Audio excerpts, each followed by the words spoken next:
Hello everyone and welcome back to my YouTube channel. In today's video, we are going to discuss on the role of homeopathic medicines in managing disc prolapse. Disc prolapse is basically a condition that affects many people across the globe. And disc prolapse is also known as herniated or slipped disc and which occurs when the soft cushions of tissues between the bones in your spine pushed out. This can cause significant pain, numbness, and weakness in an arm, leg, and depending on the location of the prolapse. If you or someone you know is suffering from disc prolapse, then this video is perfectly for you. So watch this video till end for more knowledge and stay connected with us for more informative videos like this. So join me as we unravel the homeopathic treatment for disc prolapse. So let's talk about it. So, first of all, I would like to explain what exactly is the meaning of disc prolapse. Let's talk about it in a elaborated manner. So, disc prolapse is also called as herniated disc, slipped disc, bulging disc. Okay, so these are the base names for the disc prolapse. So, disc prolapse refers to a problem with one of the rubbery cushions, which are called as disc, that sit between the bones that stack to make the spine. And these bones are called vertebrae. A spinal disc has a soft jelly-like center which is called as a nucleus, and the nucleus is encased in a tougher rubbery exterior which is known as annulus. A herniated disc occurs when some of the nucleus pushes out through a tear in the annulus, and a herniated disc is sometimes also called as slip disc or ruptured disc. So, herniated disc, which can occur in any part of the spine, most often occurs in the lower back. So, depending on where the herniated disc is, it can result in pain, numbness, or weakness in an arm or a leg. So, this is the exact meaning of the disc prolapse. I hope this is clear to you. Now, next, we'll talk about the most commonly involved site for a disc bulge or the disc prolapse. So, although the disc bulge can take place in any part of the spine or lumbar means lower back disc, and cervical, which is refers to the neck regions, are most frequently involved. In the cases of lumbar disc bulge, 95% of the bulge occurs at the level of L4 to L5 or L5 to S1. And in the cases of cervical disc bulge, the common location is C5 to C6 and C6 to C7. So these are the most commonly involved site for the disc prolapse. Now next we'll talk about the clinical features, that is what are the symptoms of disc prolapse. So most herniated disc occurs in the lower back, as I've already said, but they can also occur in the neck. And symptom depends on where the disc is seated and whether the disc is pressing on the nerve. So herniated discs often affect one side of the body. So if your herniated disc is in your lower back, so you will typically feel pain in your lower back, buttocks, thigh, and calf region. You might have pain in part of your foot as well. And for a herniated disc in your neck, you will typically feel the most pain in your shoulders and arm. This pain might shoot into your arms and legs when you cough, sneeze, or move into certain positions. And pain is often described as a sharp or the burning kind of pain. And people who have herniated disc often have radiating numbness or tingling in the body parts served by the affected nerves. And muscles served by the affected nerves tend to weaken, and this can cause you to stumble or affect your ability to lift or hold items. So you can have a herniated disc without symptoms also. You might not know you have it unless you show up a spinal image. So these are the clinical features of herniated disc or disc prolapse. Now next, when to see a doctor. So seek medical care if your neck or back pain travels down your arm or leg, or if you have numbness, tingling, and weakness. Next, we'll talk about the etiology, that is, what are the potential causes which are responsible for disc prolapse. So disc prolapse is most often the result of gradual aging related wear and tear, which is called disc degeneration. As people age, the disc become less flexible and more prone to tearing or rupturing with even a minor strain or twist. So most people cannot pinpoint the cause of the disc prolapse. Sometimes using the back muscles instead of the leg and thigh muscles to lift heavy object can lead to herniated disc or disc prolapse. Twisting and turning while lifting can also cause herniated disc, and rarely a traumatic event such as a fall or a blow to the back is a cause. Next, we'll talk about the risk factors for disc prolapse. So, factors that can increase the risk of disc prolapse include: first is weight. So, excess body weight causes extra stress on the disc in the lower back. Second, occupation. So, people with the physically demanding jobs have a greater risk of back problems. Repetitive lifting, pulling, pushing, bending sideways, and twisting also can increase the risk of herniated disc. Next is genetic. Some people inherit a predisposition to developing a herniated disc. Next cause is smoking. So it's thought that smoking lessens the oxygen supply to the disc, causing them to break down more quickly. Next is frequent driving. So being seated for a longer period combined with the vibrations from a motor vehicle engine can put pressure on the spine. The last risk factor is being sedentary. So regular exercise can help prevent the herniated disc. So these are the various risk factors which are responsible for disc prolapse. Now next we'll talk about the complications of disc prolapse. So as we all know that just above your base, your spinal cord ends. What continues through the spinal canal is a group of long nerves, roots that resembles a horse tail, and it is called as cauda equina. So rarely disc herniation can compress the entire spinal canal, including all the nerves of the cauda equina. In rare instances, emergency surgery might be needed to avoid permanent weakness or the paralysis.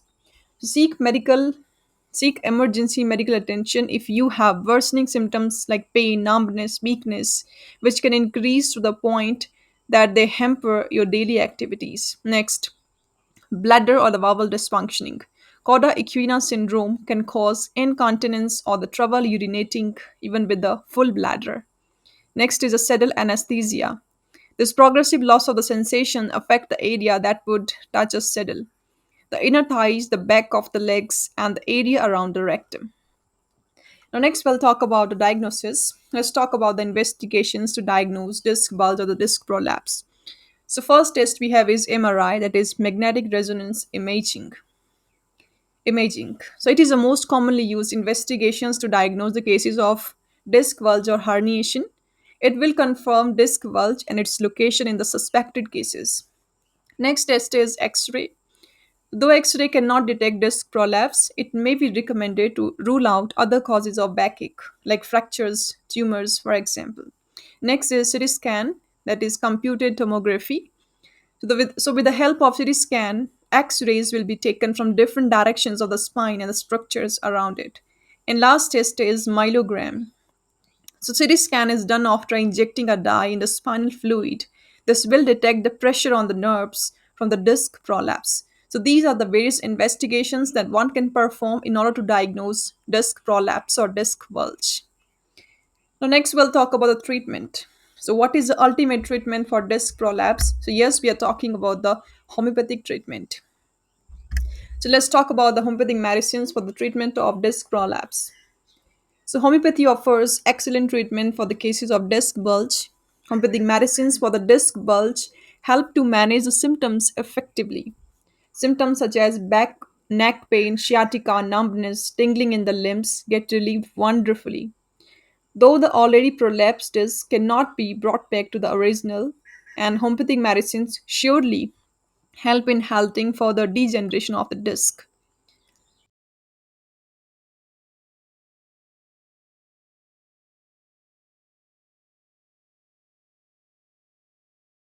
Individuals get relief from motion or by walking, and Rustox is also a wonderful medicine for relieving stiffness in the spine.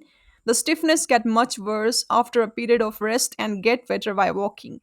The people who have pain in the lower back that get worse by lifting heavy weight or from straining the back can benefit greatly from Rustox. Also require colocynth have severe pain in the lower back which extend down to the left lower limb. The pain mostly get better by applying pressure or heat applications. The nature of the pain can be cramping, tearing, shooting, or drawing in nature. Next medicine for the disc prolapse is magnesium phos. So this medicine is recommended for the lumbar disc bulge causing right-sided sciatica. So for using magnesium phos, sciatica pain can be of varying nature like stitching, shooting or cutting. It is a beneficial medicine when there is a relief from sciatica pain by applying pressure or warmth. Next medicine for the disc prolapse is gnephium. So for the disc prolapse causing sciatica pains with numbness, gnephium is a top needed medicine. It is a top rated homeopathic medicine.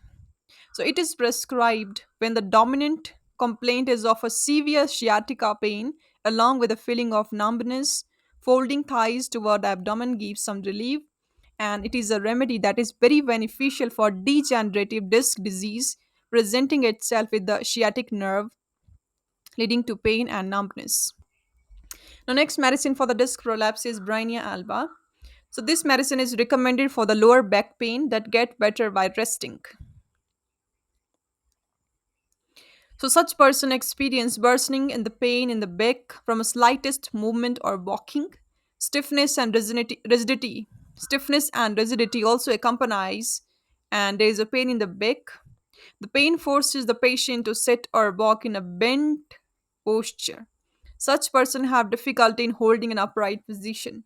Next medicine is hypericum. So this medicine is used. So this medicine is recommended to manage numbness and tingling in the legs. So along with this, there is a sharp pain in the legs. Pain may be felt in the lower back as well. The back may be very sensitive to touch. For disc bulge related to injury to the spine, hypericum is a topmost medicine. Now, our next medicine for the disc prolapse is Goicum officinal. So, this medicine is recommended to manage neck pain. There is stiffness in the neck. The shoulder may also be sore. In some cases, the stiffness radiates from the neck to the whole back on one side.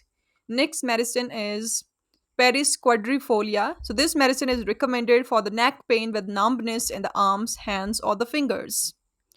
So, the pain Paris quadrifolia is very suitable for managing pain in the neck, accompanied with numbness in the arms, hands, and the fingers. The pain from the neck extends to the fingers. This pain may worsen from exertion. A sensation of heavy weight around the neck and shoulders may attend.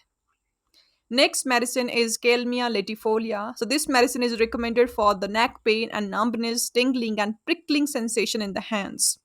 It is attended by numbness, and sometimes weakness is felt in the upper limbs.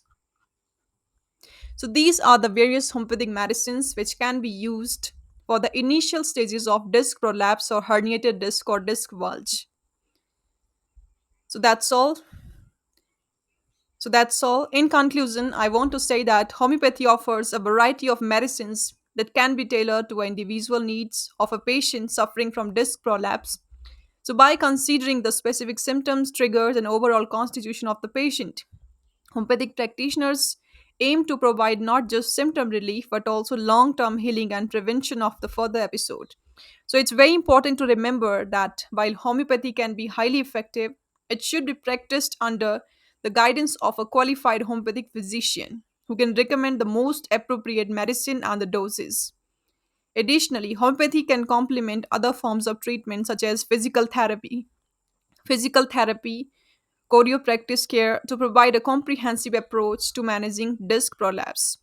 So thank you so much for listening, and I hope this information provide a helpful insight into the benefits of homeopathic treatment for the disc prolapse. So that's all for today. If you find this video informative, helpful, and especially valuable, so please give this video a thumbs up and subscribe to our YouTube channel and hit the notification bell for more insights into the world of homeopathy and natural healing. Until next time, see you guys in the next video. Till then, stay safe and stay healthy. And if you are suffering from any of the health issues, you can contact us for online appointments. On the screen, you can see how to contact us. So that's it for now, and thanks for watching this video.